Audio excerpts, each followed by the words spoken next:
Members, this closes loopholes in campaign finance laws. It deserves a vote. The public deserves to know whether you're on their side or whether you only care about the people who bought your election.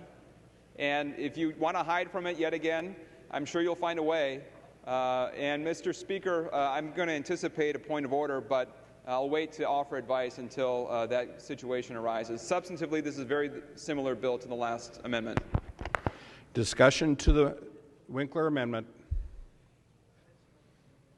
Discussion. The lady from Hennepin, Majority Leader Pepin. Thank you, Mr. Speaker and members. I don't know that there is a point of order in this. I'm not sure. Maybe someone else has a point of order. Although after the lawsuit that the state will face if this were to become law, I think it would be a significant cost, but I'm not sure if there's a point of order for that. I'll let someone else look under that.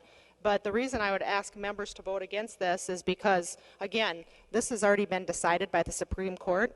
There's a couple sections in here. There's the same express advocacy section in here where it says that express advocacy has the meaning given in section blah, blah, blah, also means any material that when taken as a whole and with limited reference to external events is not susceptible to any other interpretation by a reasonable person. And the Supreme Court has been very clear on that. There has to be magic words that say things like vote for or elect, things like that. And that's been held up for many years. So that is one unconstitutional problem with it. Again, it was tested again recently in Iowa. Virtually the same language, and it was ruled against by the Supreme Court.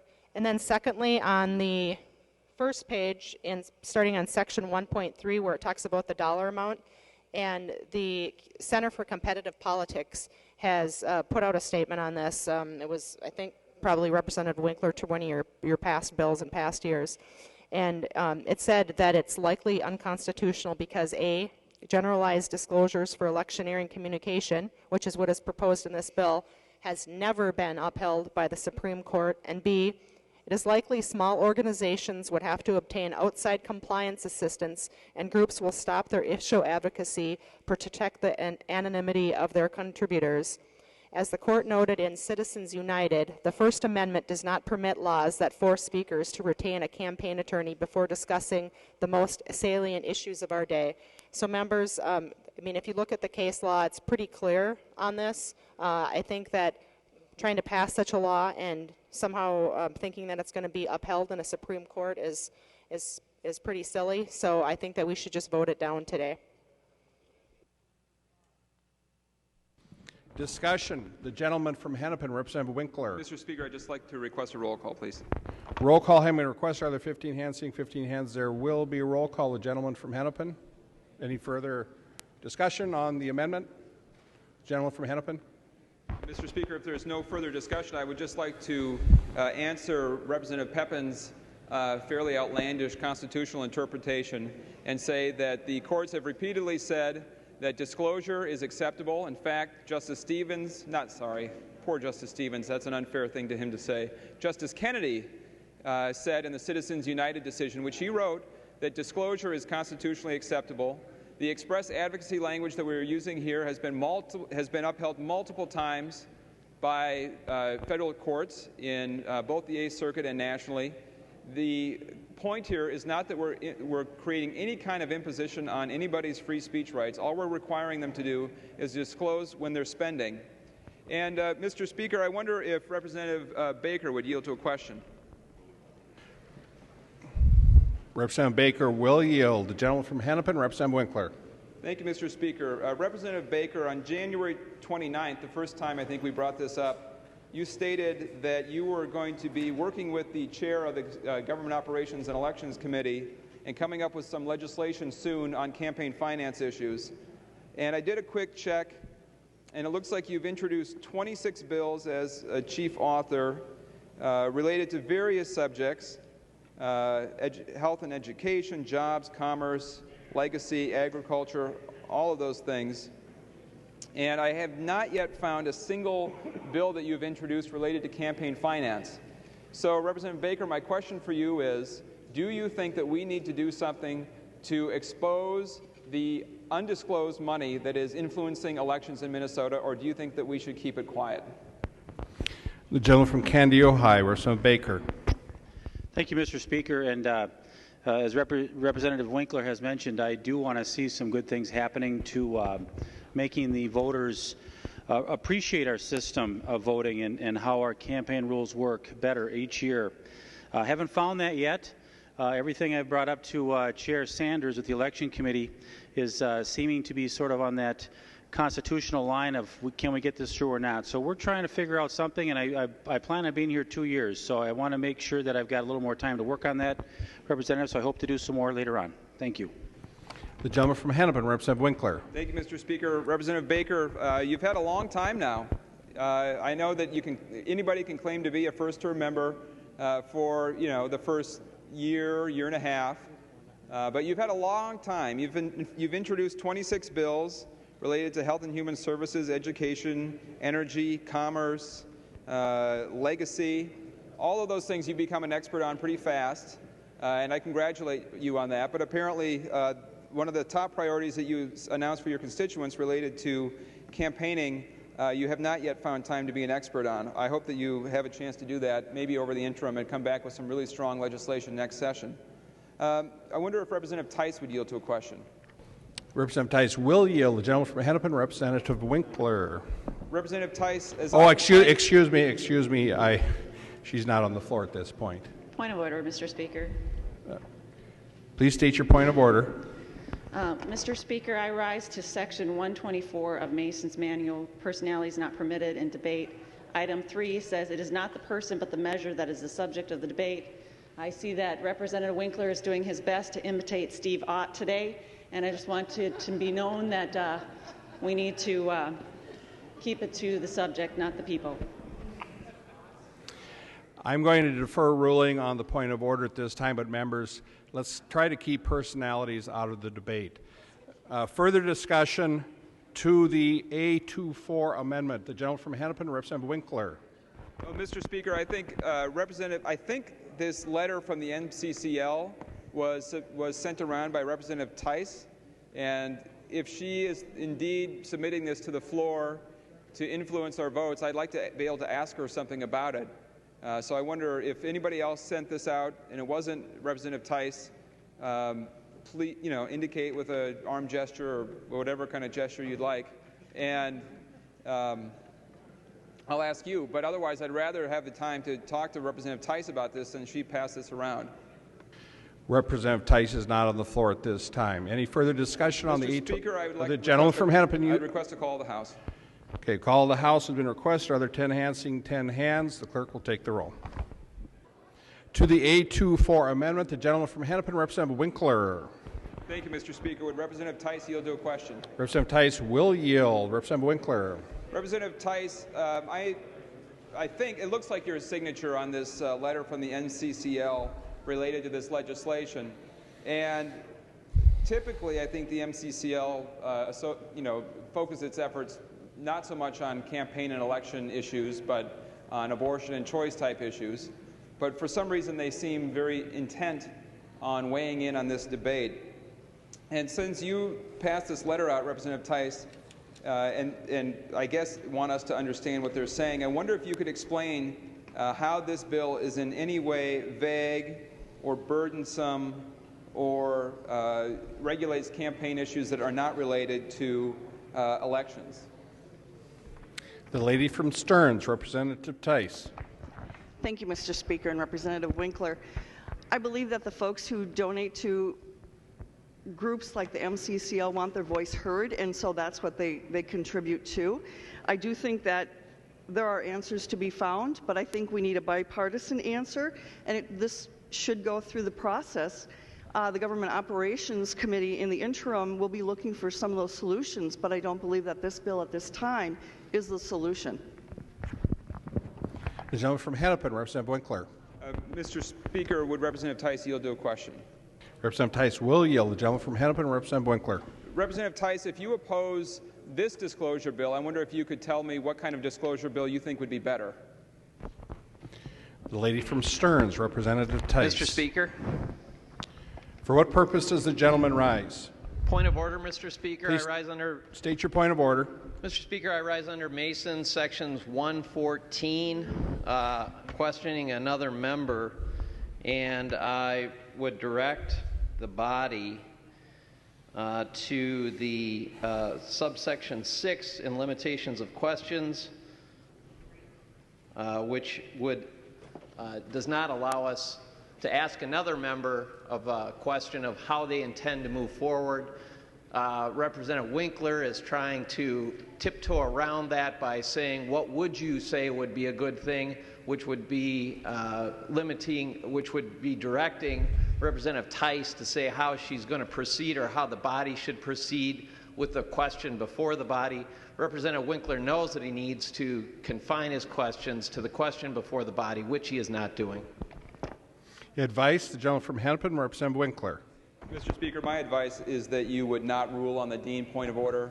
I think I was very much well within the rules and the traditions of this body when I asked her, I asked Representative Tice not how she was going to vote. She announced that she was opposed to it, and I simply asked her what would be a better alternative. If we can't debate what would be a better alternative to a bill that's before us, we would really not have much debate.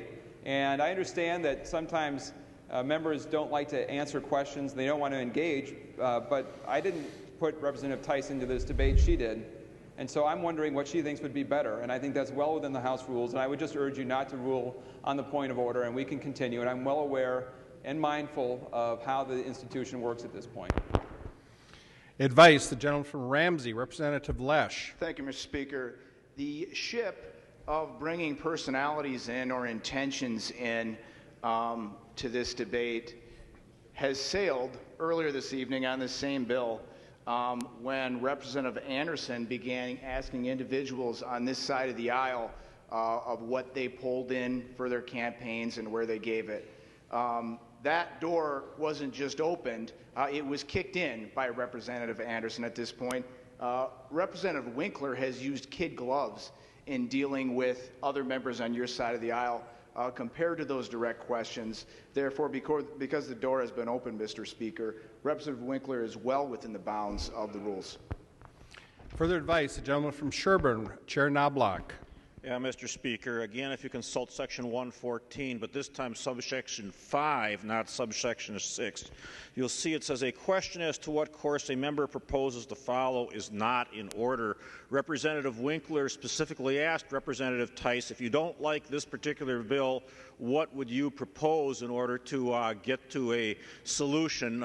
He's specifically asking what course she would follow. Mr. Speaker, I'd urge you to find the point of order well taken. I believe I'm being given advice on two different parts of Masons. Representative Dean, could you please restate your site in Masons? Mr. Speaker, actually, Mr. Speaker, the entire section deals with limitation of debate, and I think that 2 points were brought up. Number one, that we are not on the question before the body, which would be subsection 4, and actually Representative Knobloch brings up another, which is a potential decision. But Representative Winkler has actually just said that he's tired of talking about this section of it, so he'd like to bring Representative Tice into another section. Representative Winkler's retractable leash is exceedingly long, and he tests the boundaries of that very skillfully on a daily basis. But he's actually told the body that he is outside of the section 4. He is trying to lead her into something that's not before the body, and that's not my advice. Actually, that's Representative Winkler's advice. He just said that. The gentleman from Hennepin, Leader Thiessen, advice. Thank you, Mr. Speaker. Well, knowing you, Speaker Davids, I know you're going to rule this point of order not well taken because you like robust debate on the House floor. I know that that's very important to you.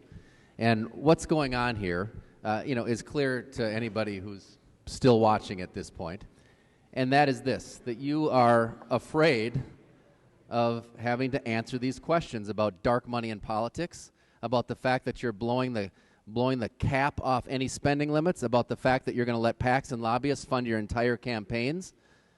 That's what's going on here. Let's have the debate. Representative Winkler is not asking about the course she's going to take. He's asking, okay, if you don't like this idea, What's another idea? That's the essence of debate. You know, how should we move forward on this? I mean, this is just, it's silly. It's silly.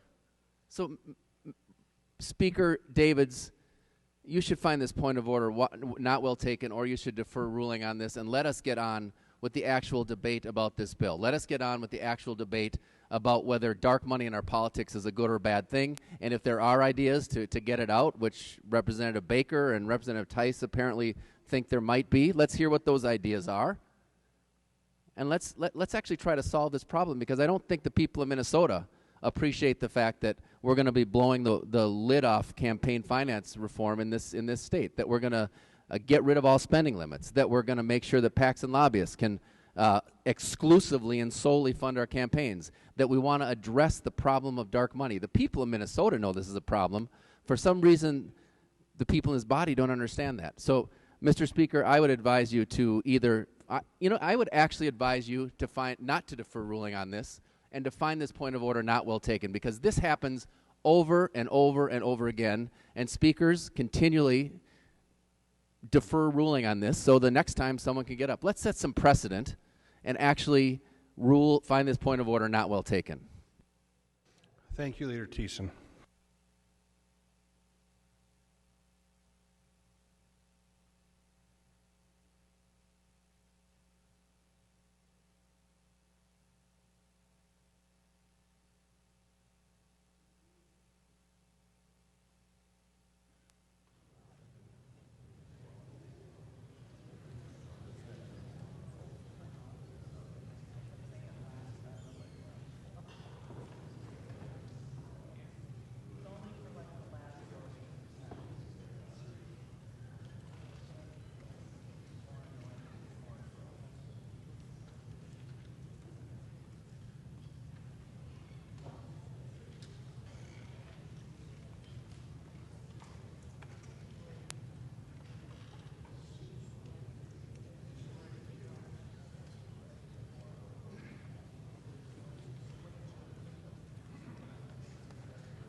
Members, after having listened to advice and the point of order from Representative Dean, Section 114, members, please look at the limitations on questions, especially the second half of 5 under Section 114.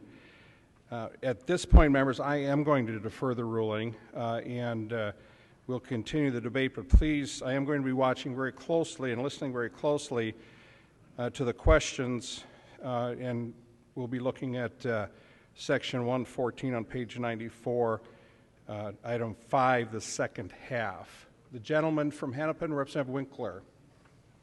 Thank you, Mr. Speaker. Would Representative Tice yield to a question? She will yield. The gentleman from Hennepin, Representative Winkler. Thank you, Mr. Speaker. Representative Tice, just to even step back further from a very safe strike zone, as former Speaker Zellers would have called it, I'm just going to ask you a more direct and simple question. House File 43, which is the subject of the A24 amendment, requires that people who spend money to elect candidates disclose who's paying for that campaign material. Do you think it's better to have secret money in campaigns disclosed, or do you think it's better to keep it secret? Delay from Stearns, Representative Tice.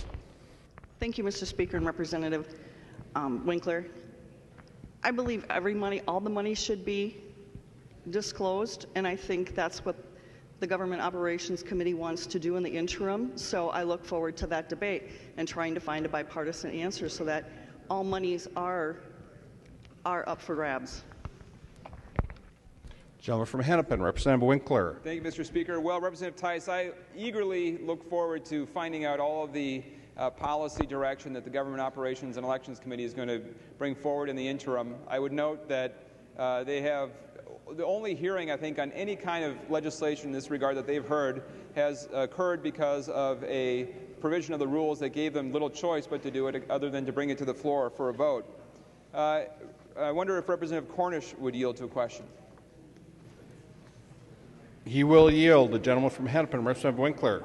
Representative Cornish, you distributed this letter from the NRA, which says that this bill is unconstitutionally vague. It goes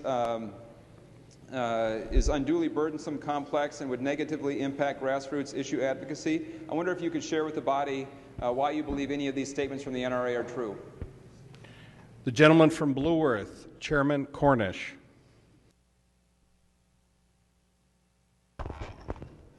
Actually, no, I wouldn't like to.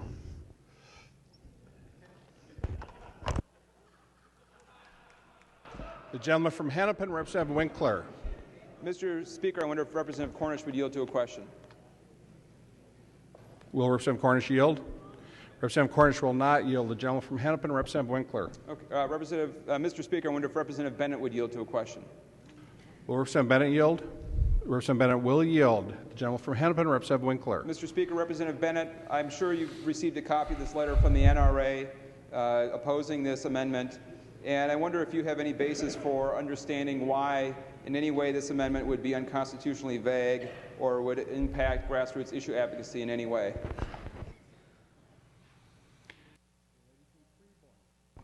The lady from Freeborn, Representative Bennett.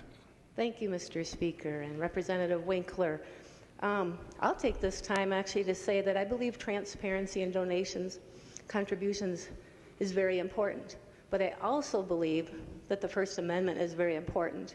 And we've seen a number of instances in our country, and I'm sure in Minnesota as well, where somebody's campaign contribution has been revealed and they've been persecuted because of that, lost their jobs and so on.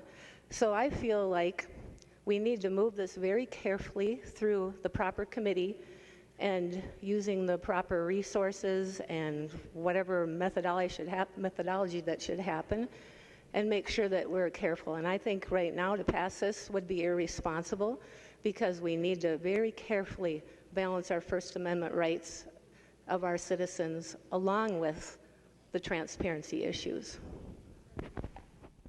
Gentleman from Hennepin, Representative Winkler. Mr. Speaker, would Representative Bennett yield to a question? Representative Bennett will yield. The gentleman from Hennepin, Representative Winkler. Mr. Speaker, Representative Bennett, you raised the specter of somebody being persecuted for their personal views or their personal donations, and you talked about that as a First Amendment right, which we would all agree that you have a First Amendment right to speak your mind.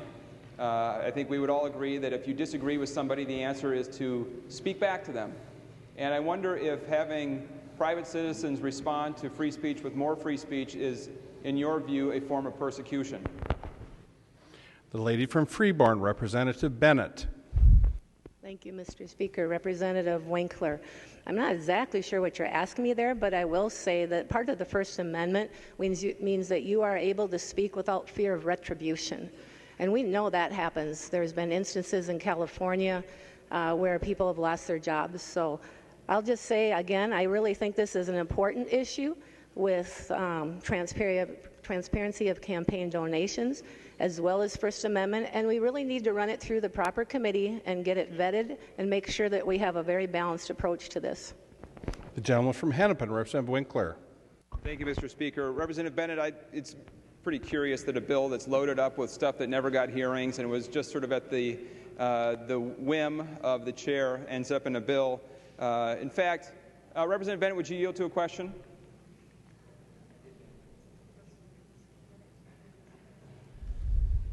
Representative Bennett will yield. The gentleman from Hennepin, Representative Winkler. Representative Bennett, this bill contains provisions that repeal all limits on what PACs and lobbyists can contribute to you as a legislator in your re-election campaign, assuming that you were to run for re-election. Those bills never had a hearing in the Government Operations and Elections Committee. There was zero process, there was zero vetting, there was zero thought. Representative Bennett, the question I have for you is, if this bill should be properly heard in committee, do you think it's a good idea for us to return this bill back to the Government Operations Committee for a hearing on the provisions related to the public subsidy and special source limits? The lady from Freeborn, Representative Bennett. Thank you, Mr. Speaker. Representative Winkler. I'll just state again, I believe transparency and contributions is important, but I want to see this go through the committee. This is a vague amendment that you have here. We need to be very careful as we move forward So again, it's an important issue, but so is free speech. The gentleman from Hennepin, Representative Winkler. Thank you, Mr. Speaker. Representative Bennett, I won't ask you to yield again, except I think if you actually looked at the bill and at the amendment, you would find that it isn't vague at all. It's very precise and specific to the way in which you have to disclose money that you're spending just before an election in order to elect or defeat a candidate. And Representative Bennett, you of course didn't answer my question about whether this bill should be re-referred to the Government Operations Committee for that careful balancing and thought that you talked about, even though the provisions that completely gut some of the strongest anti-corruption bill laws in the country never went through that committee at all. So I think it sounds to me like members on the other side want to distribute materials. Representative Cornish, I kind of thought you would have a little bit more guts than that. You distribute a letter from the NRA. You like to call people gun grabbers if they oppose any of your bills related to firearms. But when you distribute their letter on this issue, you don't want to engage in the debate at all. And then you leave it to Representative Bennett to try to answer some basic questions about it. I think that's not exactly admirable behavior from a senior member who knows something about this issue and is more than happy to distribute it on the floor. Now I see that you're engaged, Representative Cornish, so I wonder if you would yield to a question. I think he will. The gentleman from Hennepin, Representative Winkler. Mr. Speaker, Representative Cornish, I'm sure you're going to use this opportunity to upbraid me for what I just said, but I wonder if in the course of the expected comments that you're going to make, you could explain in any way how this amendment is unconstitutionally vague or would somehow impinge on the ability of grassroots organizations to conduct their work.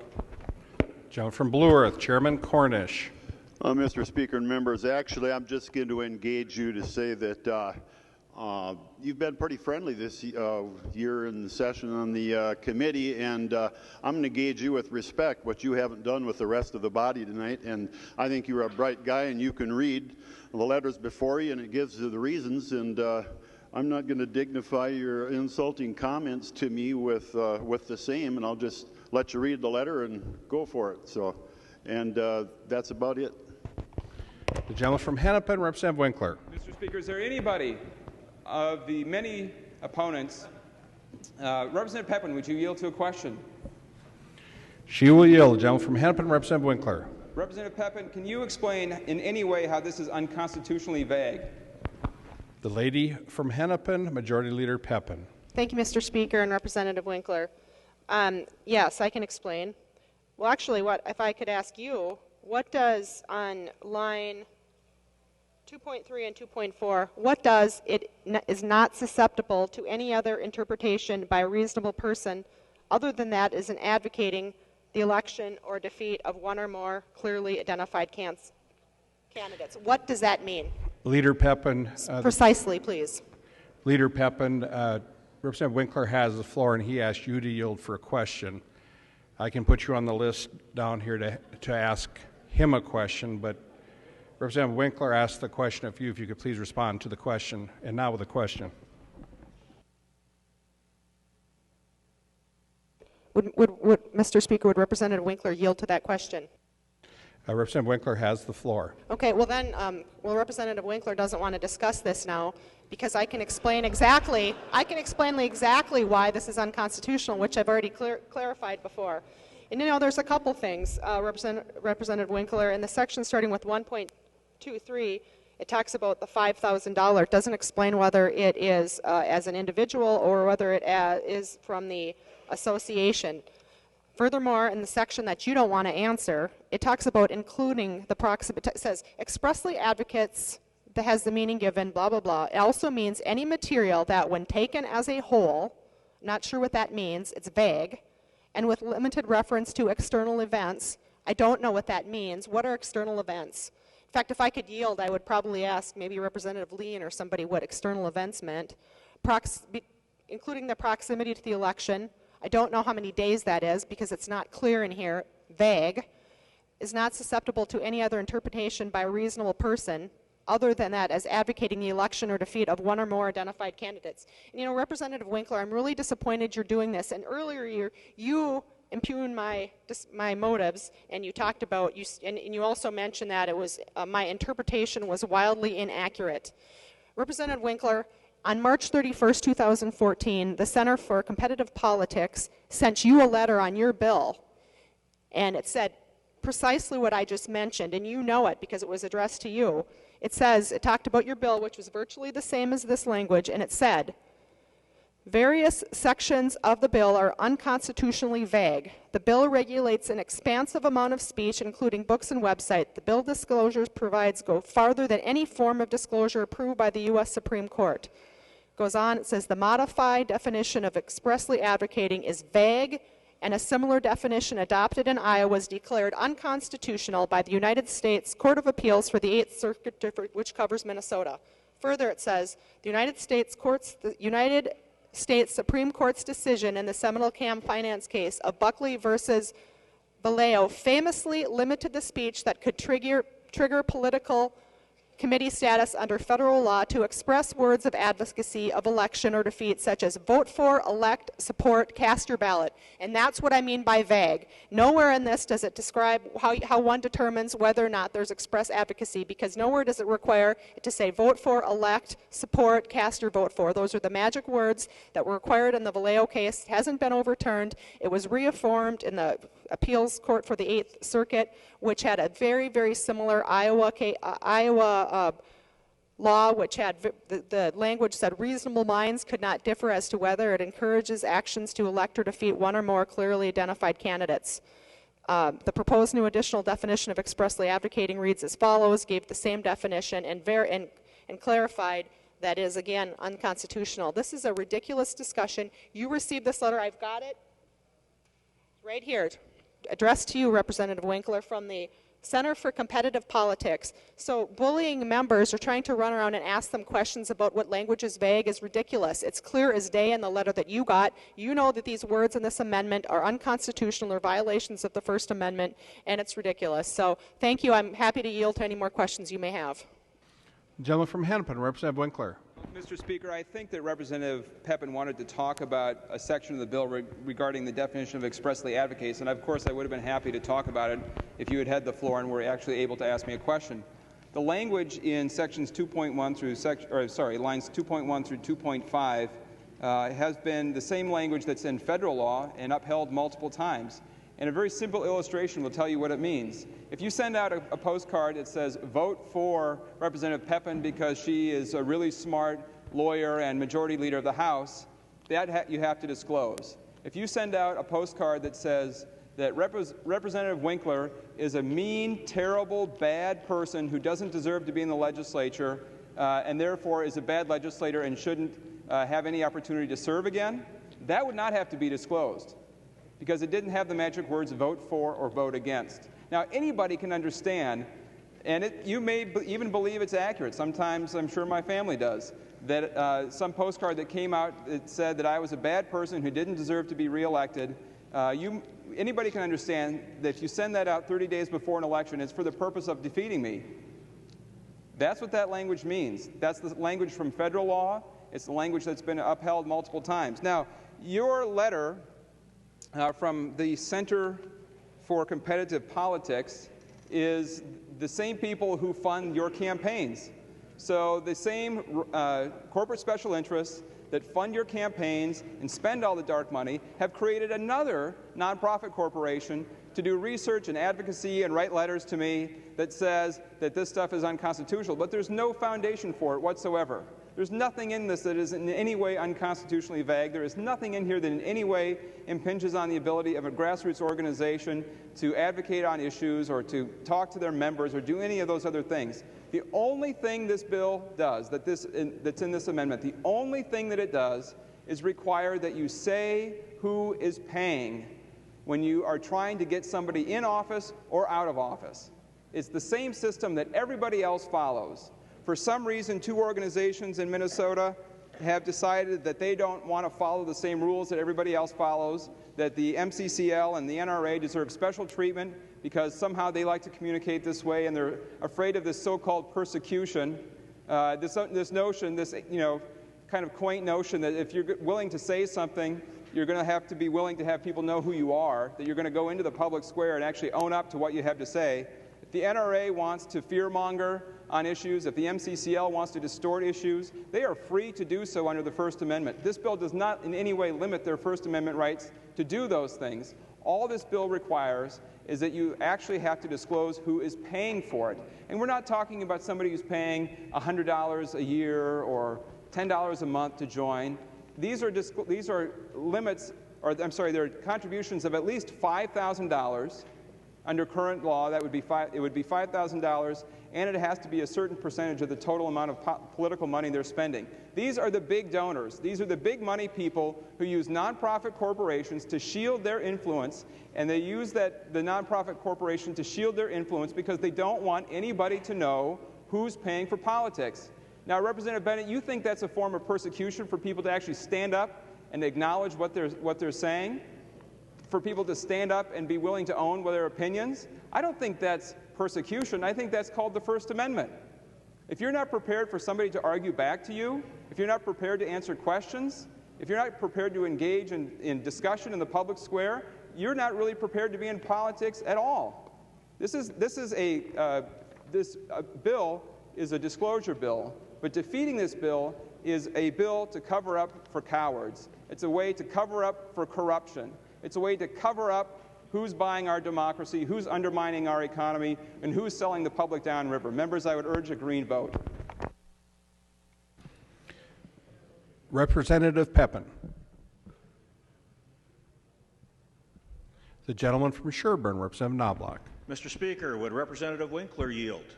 The gentleman from Hennepin will yield. The gentleman from Sherburne, Representative Knobloch. Well, Mr. Speaker, Representative Winkler, while I've been listening to your speech here, I've been looking at what happened the last 2 years. As you know, I wasn't here the last 2 years, and I noticed there's a House File 1944 that you are the chief author of that was introduced on February 25th, 2014.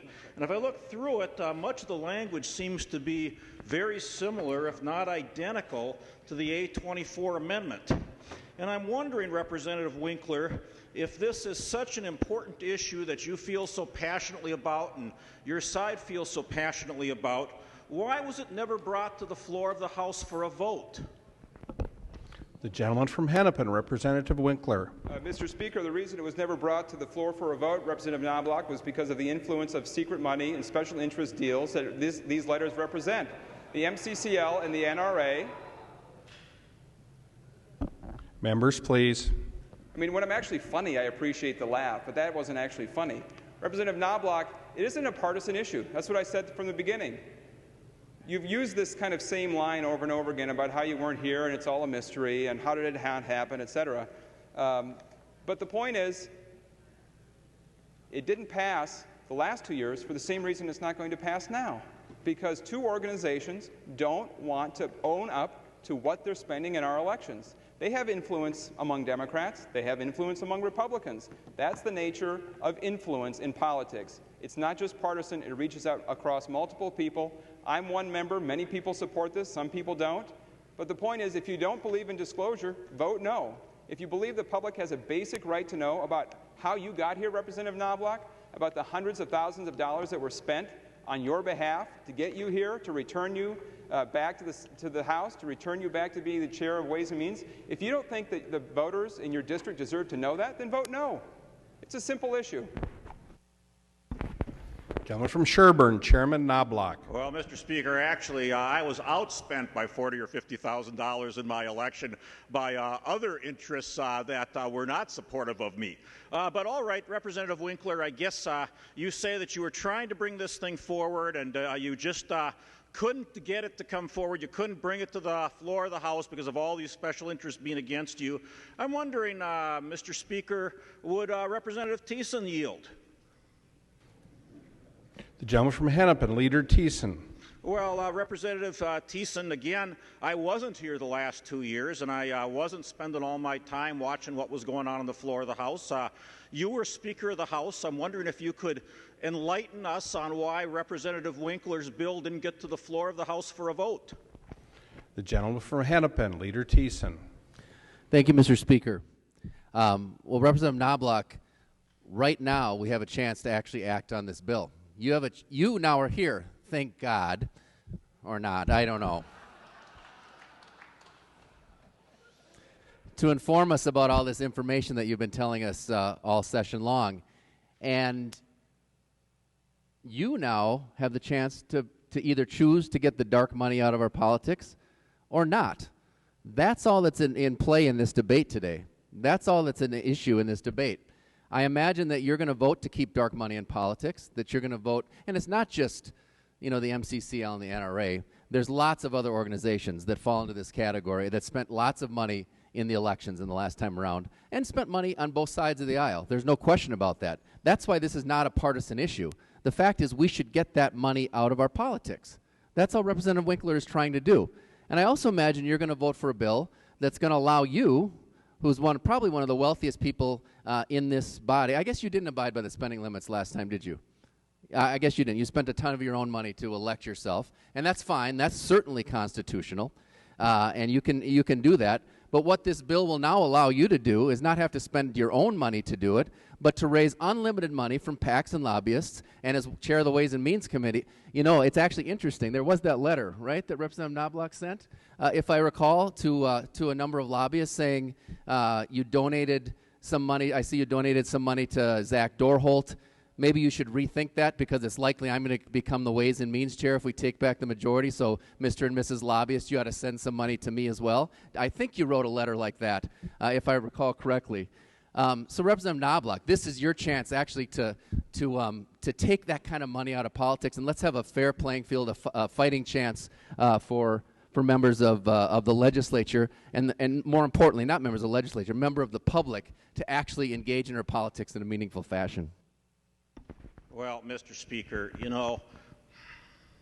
one of the things that has changed in the years I've been gone is some of the comments that are made on the House floor. And I'm not going to respond to some of the things that Representative Thiessen said. I will tell people that if you want to look at my campaign report, I loaned my campaign a whopping $6,000 at the end of the campaign, which is no small amount of money, but it hardly compares at all to the nearly $1 million that was spent in total in my particular race. But Representative Thiessen, you didn't answer my question.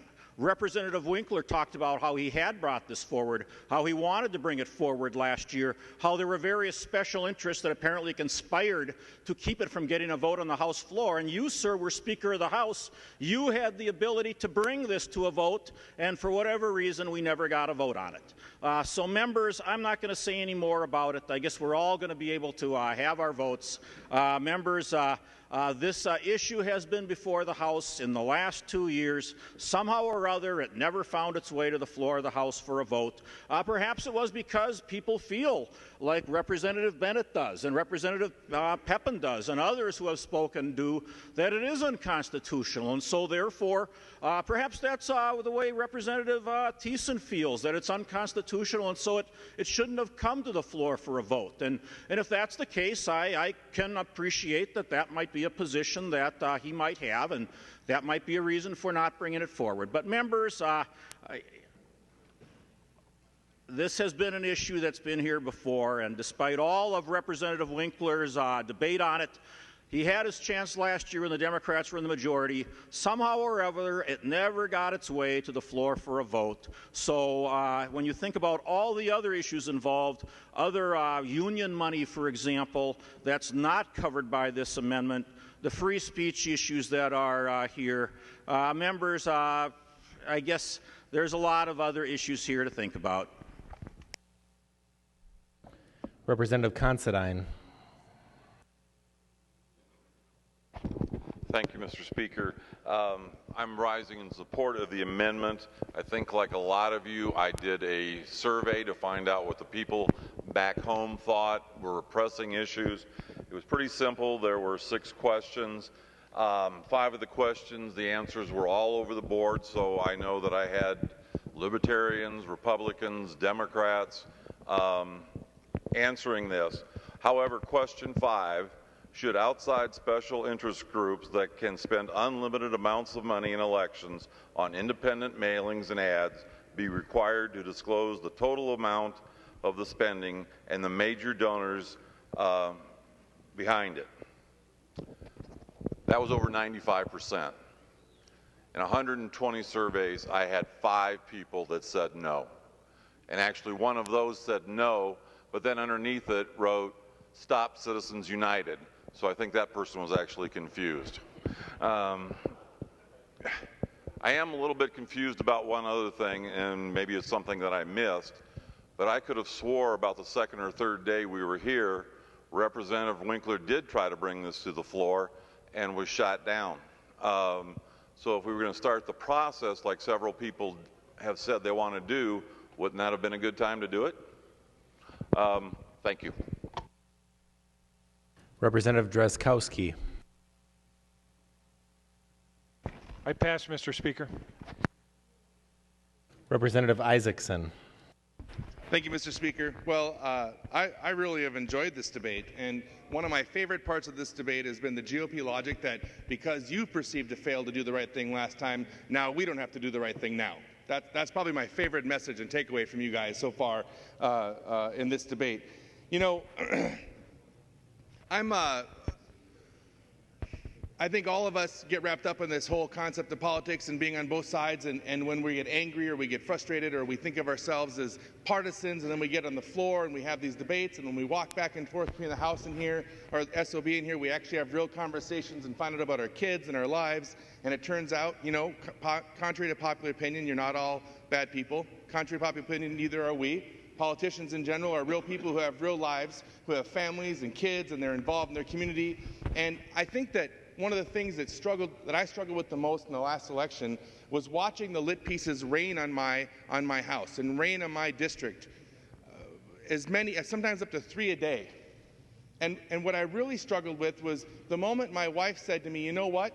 I'm just not going to check the mail anymore because I am tired of reading the garbage that they're saying about you." And I know that every one of you over there that had a targeted race experienced the same thing I did. You've experienced that moment of frustration when somebody put out 10,000 pieces of mail that said something about you that you just know is not true. It just isn't true. But how do you respond to that? What do you do to respond to that? Well, one option is just to lift the caps and let us raise as much as we want so I can fire back as much as I want, right? The other option is we can have some sensible regulation on how we manage these elections and making sure people are held accountable for the things that they say. Now, I'm a public official now. I've been elected. I've had that experience. And maybe you over there you're thinking, well, Jason, you should have a thicker skin than that. Or the argument could be maybe we don't have to be so mean to each other.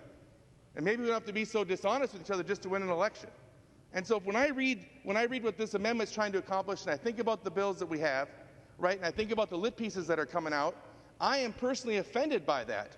And I get even more offended when I see people like Representative Knobloch stand up and so disingenuously try to defend that side. You and I both know that literature that comes out isn't always accurate, and we're in no way able to respond to that by the current costs. And you know what?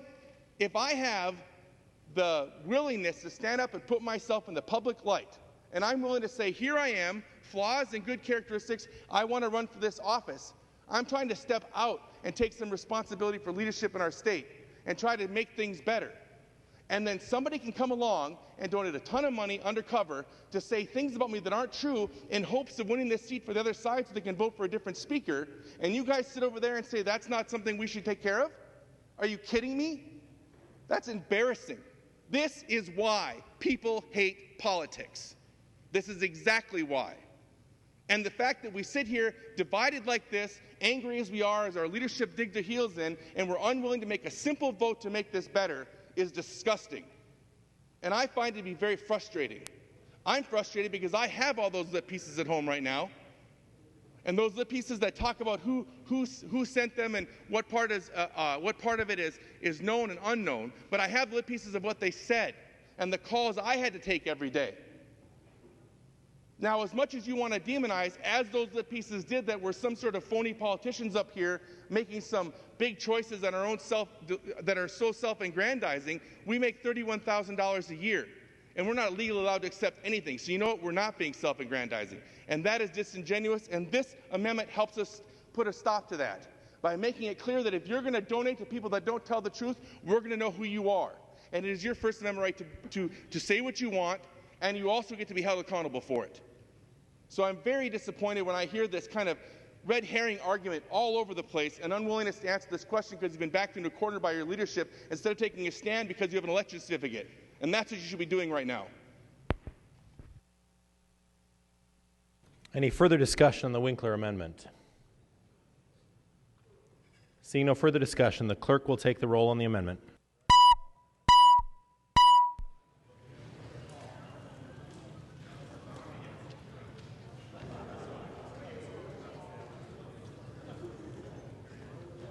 The House is under call, members. Please vote.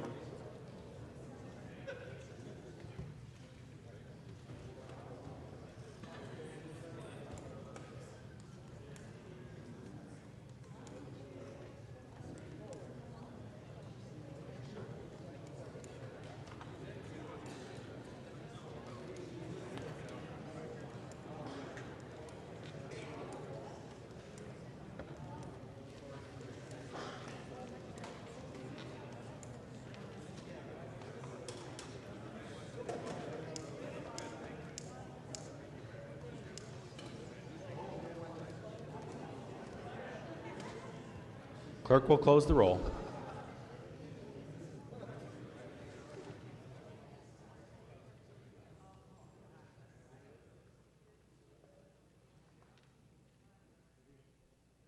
There being 51 ayes and 78 nays, the motion does not prevail and the amendment is not adopted.